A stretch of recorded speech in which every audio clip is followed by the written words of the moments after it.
தூத்துக்குடியில் தனியார் கல்லூரியில் நடைபெற்ற பொங்கல் விழாவின் போது மாணவிகள் முன்பு கெத்து காட்ட கல்லூரி மாணவர்கள் பைக் சாகசத்தில் ஈடுபட்டது பரபரப்பை ஏற்படுத்தியது.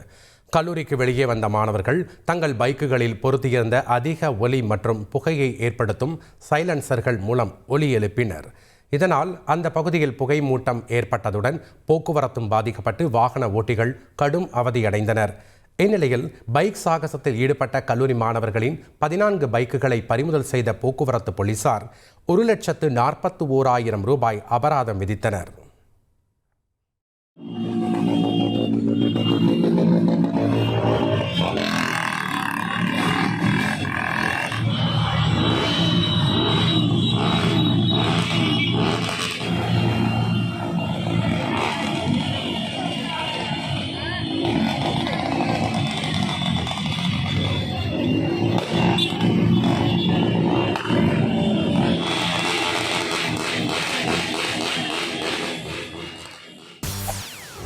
செய்திகளை உடனுக்குடன் தெரிந்து கொள்ள உடனே சப்ஸ்கிரைப் பண்ணுங்க.